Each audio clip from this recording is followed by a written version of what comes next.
Welcome, everybody, once again to the Retired Army podcast. Today, we're going to dig into a topic that's been asked by a bunch of people, and we're going to try to distill out a few of the things that we think are the most important when transitioning from the military. 5 lessons learned from our transitions, and of course, talking to other folks out there. So let's just dig right into it.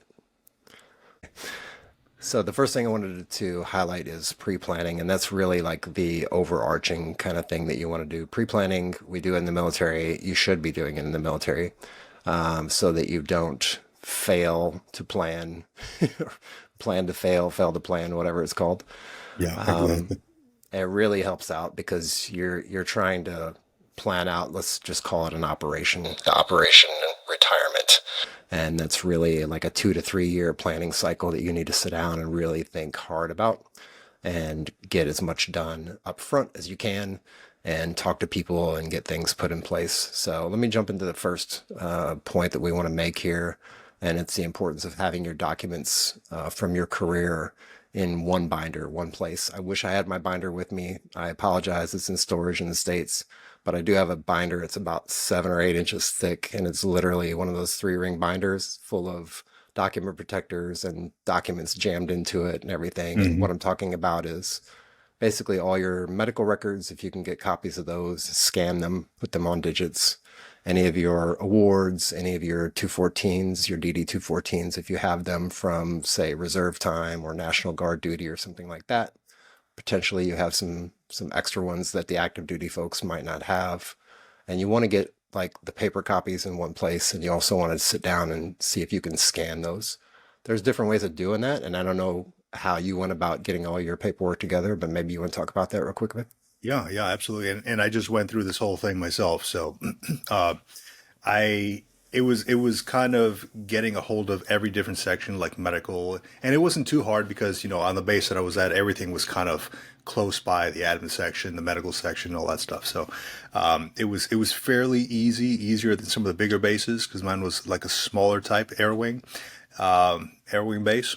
But yeah, getting the medical stuff, and a lot of the stuff is digitized now, so you can request your paper copies.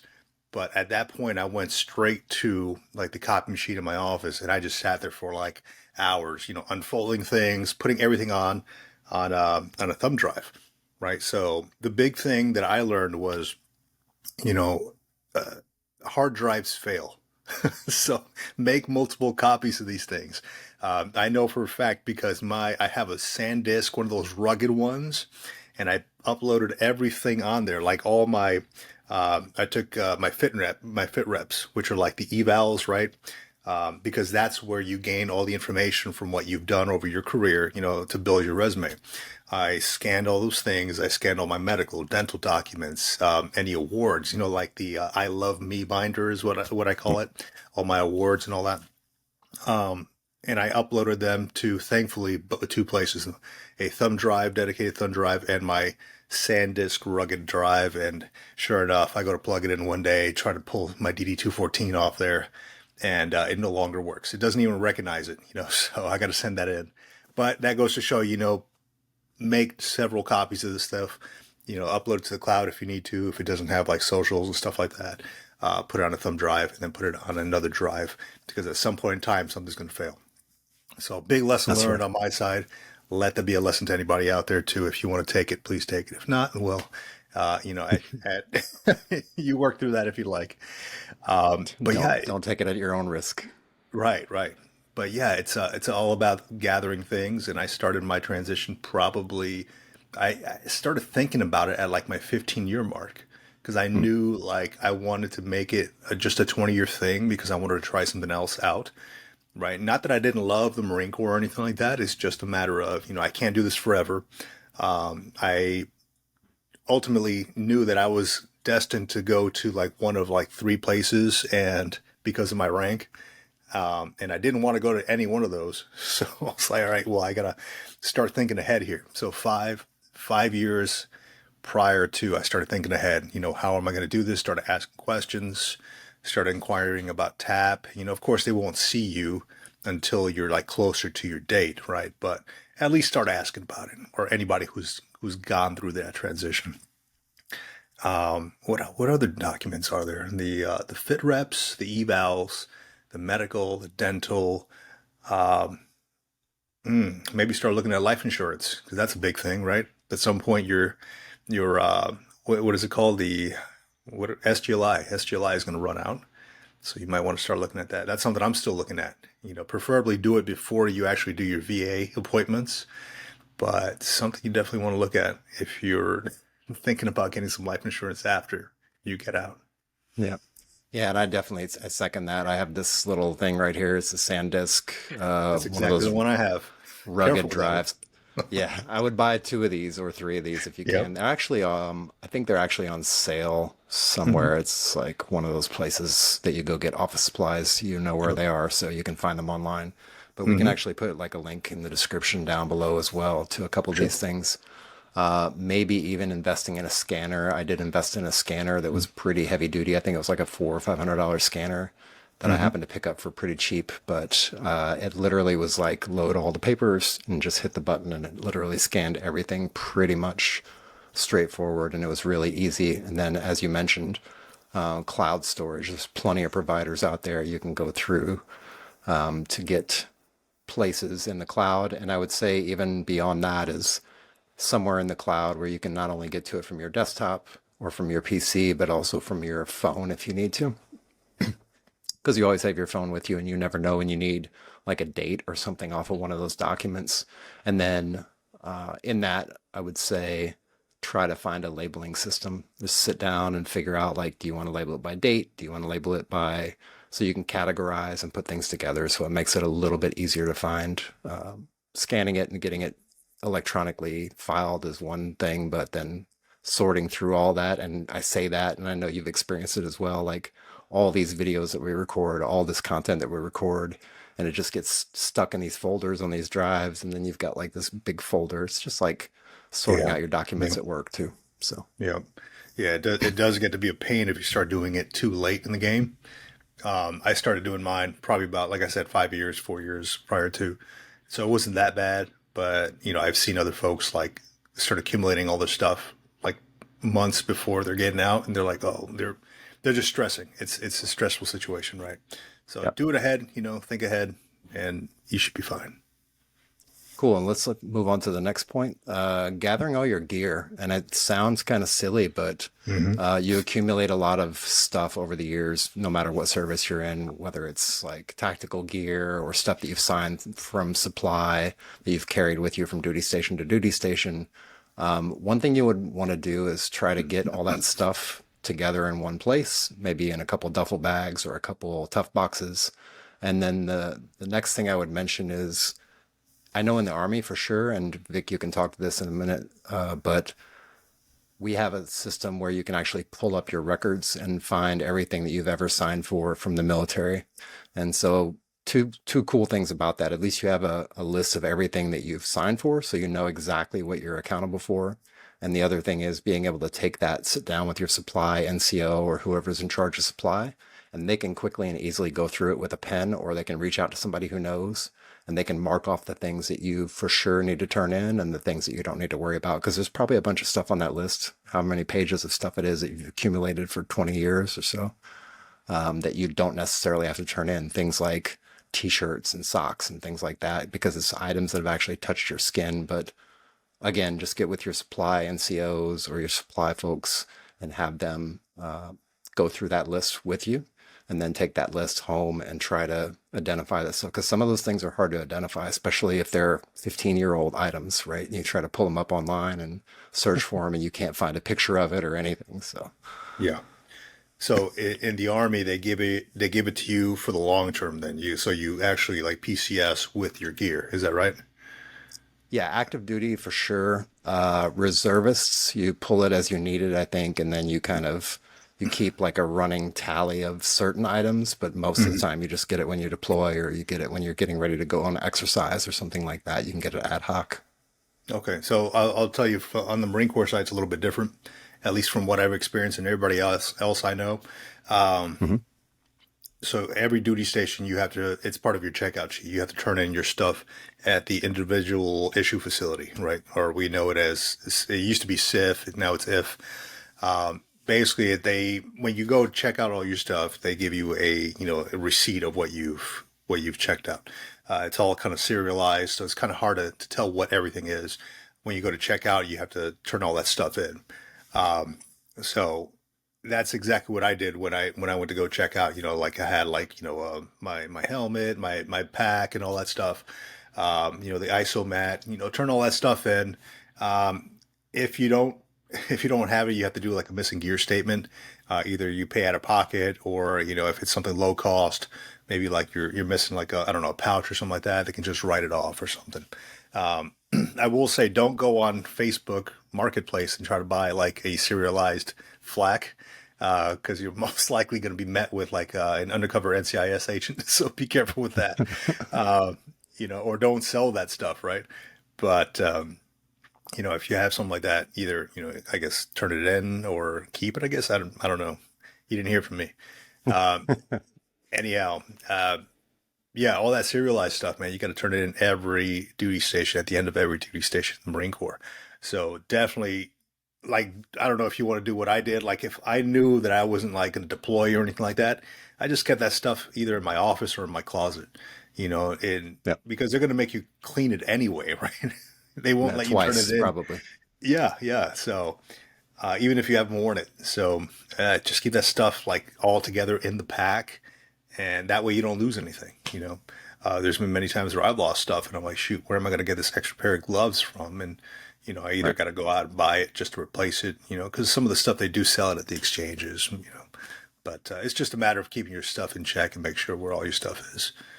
Don't throw it in the back of your pickup truck. I did have a Marine, by the way, who put all his gear in the back of a pickup truck, went off base, went out to eat somewhere, and of course he came back and there's nothing in the back of his pickup truck. So don't be that guy. Keep it out of sight, out of mind.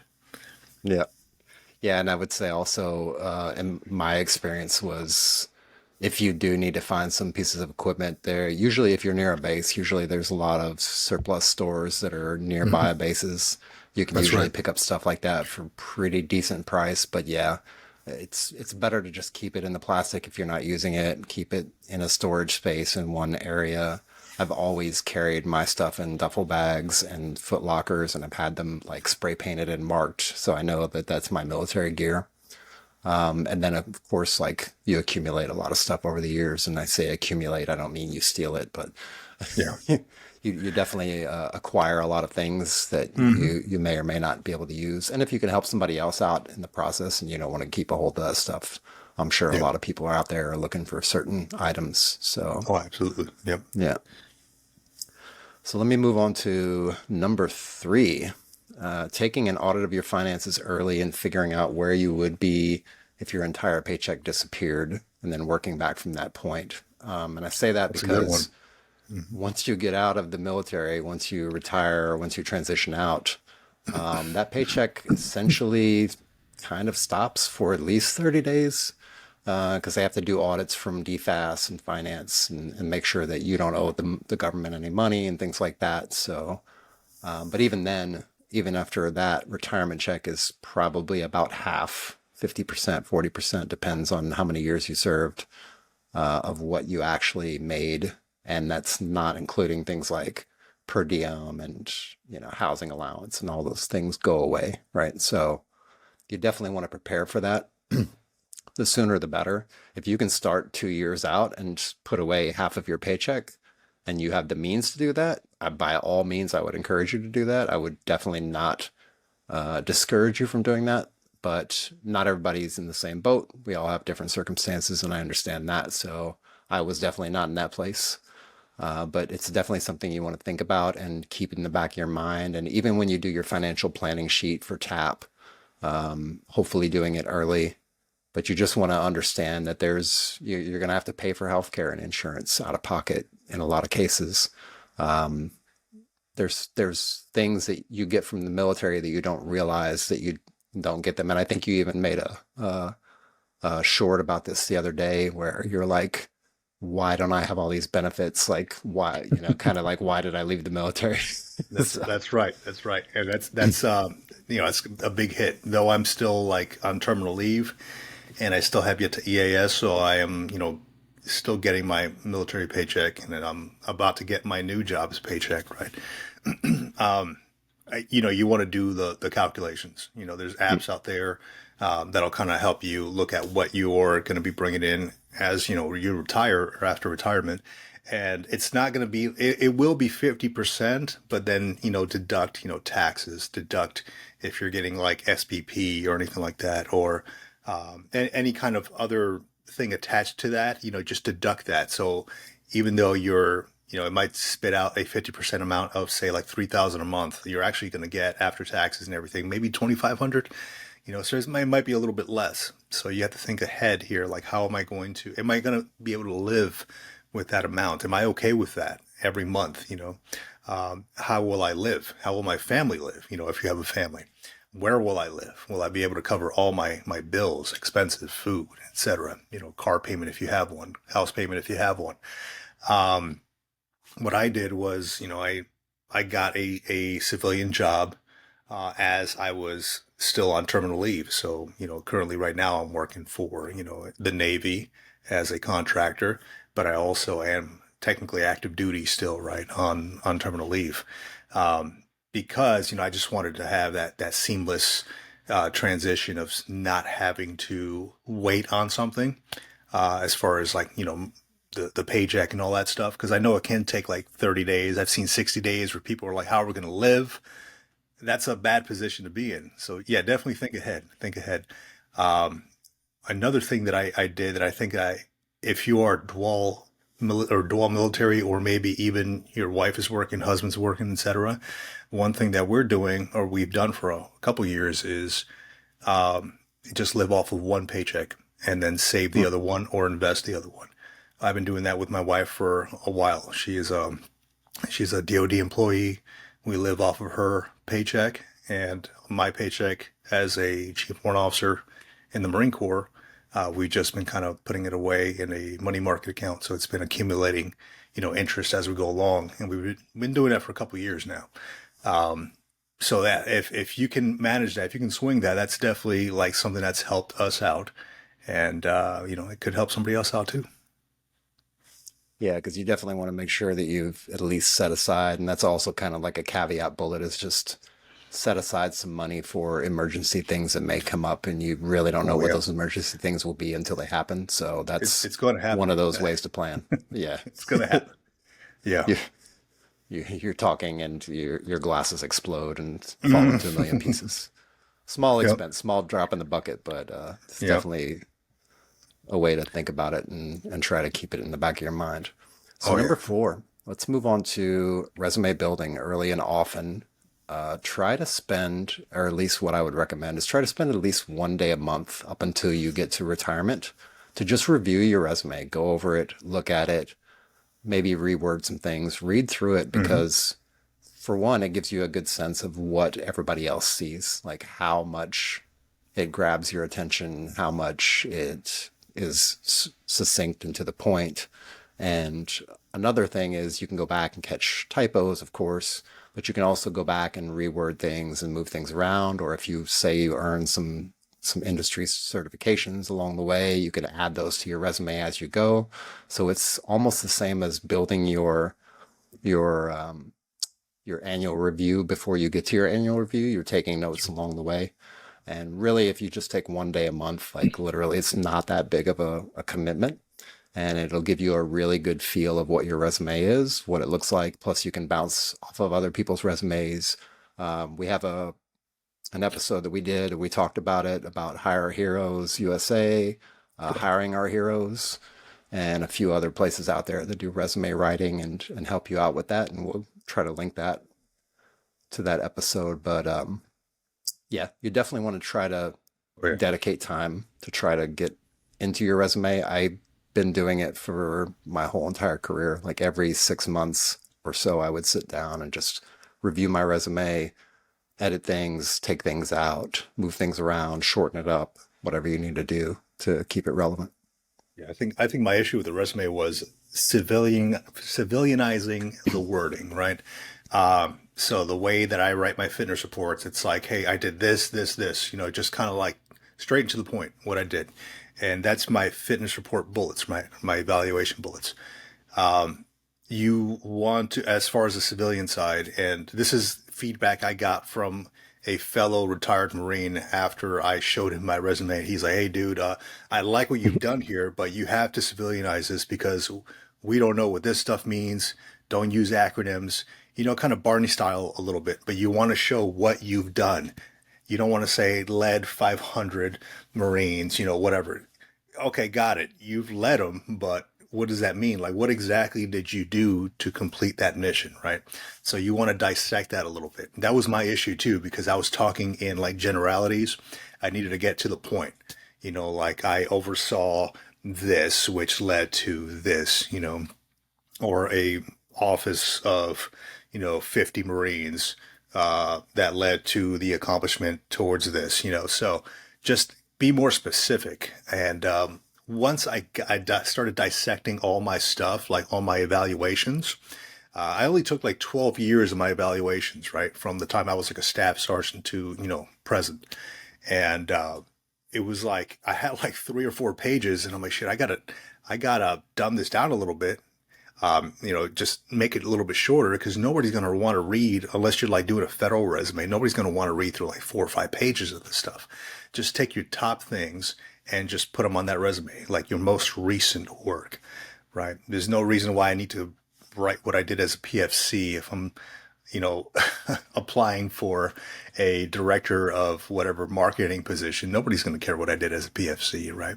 So just take your most recent, most valuable pieces of information, throw them on the resume, and by all means, reach out to somebody and have somebody take a look at it too to see how they see it, to give you some feedback.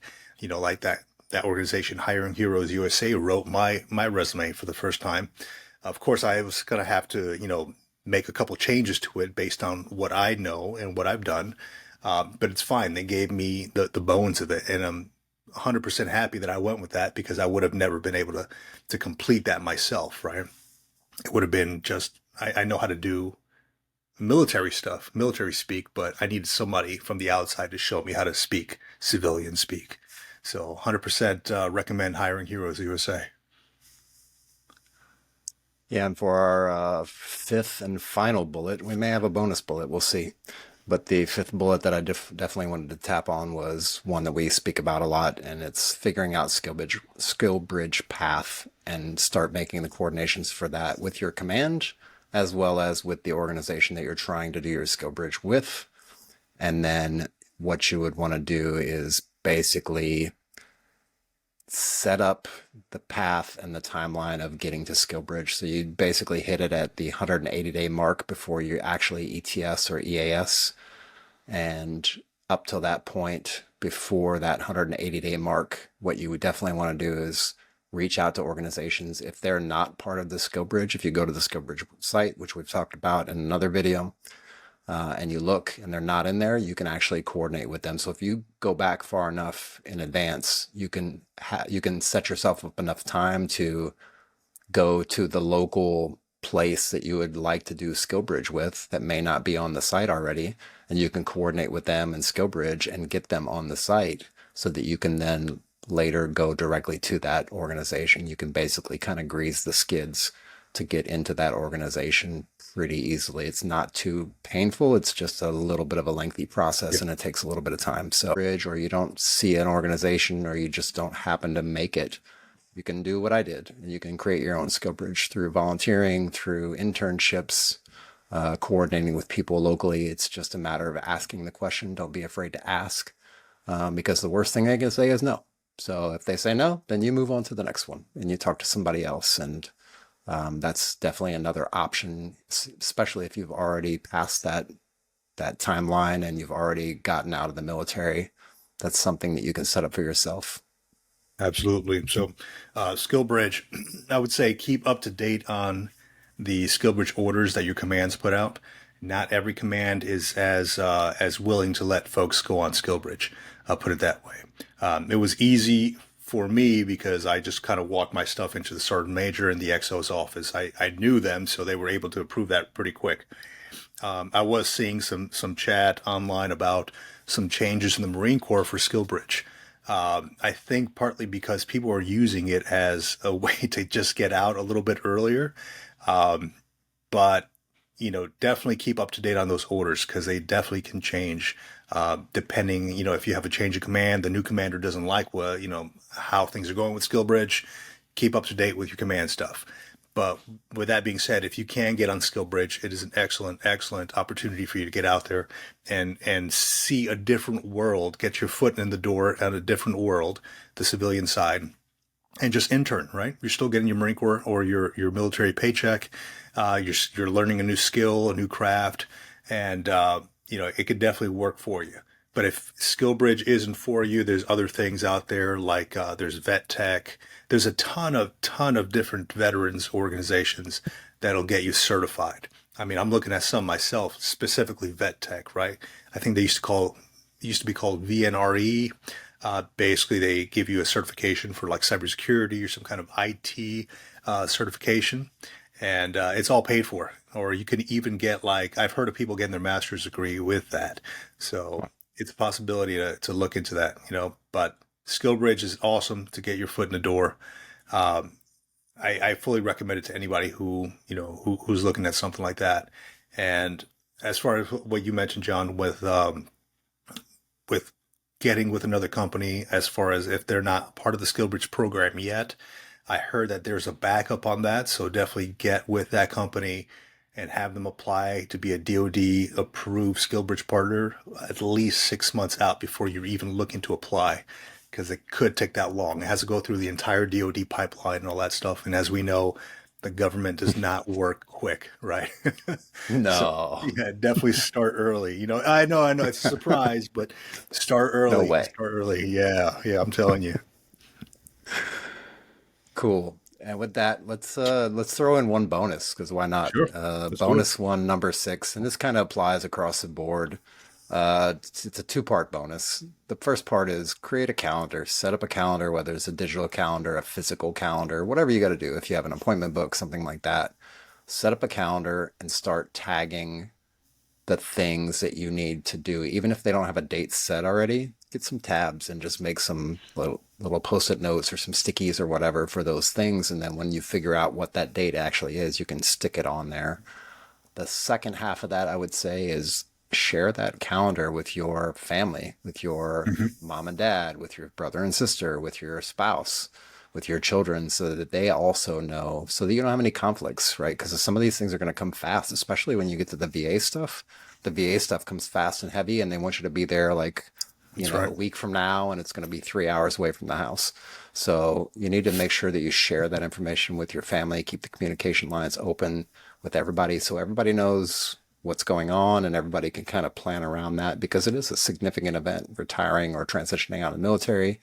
And I'm sure that they'll respect it even more and try to help you along more if you share the information with them and let them know what's going on so they're not blindsided by last minute, things that happen. Oh yeah. And I got one more that I want to throw in there really quick. Oh, It's seven. networking. Networking really quick. Networking is key. I cannot stress this enough. A lot of jobs will hire you based on knowing you, who you are, your personality. It's based on who I've applied to and how many applications I put out there versus how many applications have gone through the resume pipeline for me. Uh, the only ones that actually made any movement was the ones where I knew somebody in the organization. Like this recent position that I got here was because, you know, my family knew the person who was in charge and they were looking for somebody. And I'm like, hey, look, I just retired. I can do the job. So it really is who you know. So, activate that free LinkedIn premium year that all transitioning service members get. It's completely free. I don't know how much it costs because I'm still on the free side, but go out there and network as much as possible. Go to these, veterans events, go meet people, go talk to folks face to face because they want to see your personality. You want to be able to mesh well with the people that you're hiring, so they're going to want to meet you in person or at least know of you, right? It's rare that I've seen somebody get hired on a high level position who, and where the company doesn't really know them. So you want to get out there and actually make some face-to-face contact, press the flesh per se, and make do some quality searching and talk to folks. Awesome. So we got two bonuses in there. Nice. I need one of those air horns in the background. It's like, we got bonuses. Cool. Well, we don't want to take up all your time. We don't want to definitely waste the internet, so we're definitely not going to do that. But thank you for being with us. Also, to let you know, we're found everywhere on the internet, whether it's YouTube, iTunes, Spotify, et cetera, et cetera. You can also find us on Wreaths Across America Radio Network on Wednesday evenings at 11 p.m. Go check us out there. They support us. We're trying to support them. It's this mutual bonding, and we're networking with other people to make this thing better and make their stuff that they're doing better as well. And until next time, we're going to dive into 5 things that we wish we would do earlier in our career. I think that's the next one we're going to do. So Oh we'll yeah. see you all next time. And thank you very much, Victor, again for being here. And thanks everybody out there on the internet.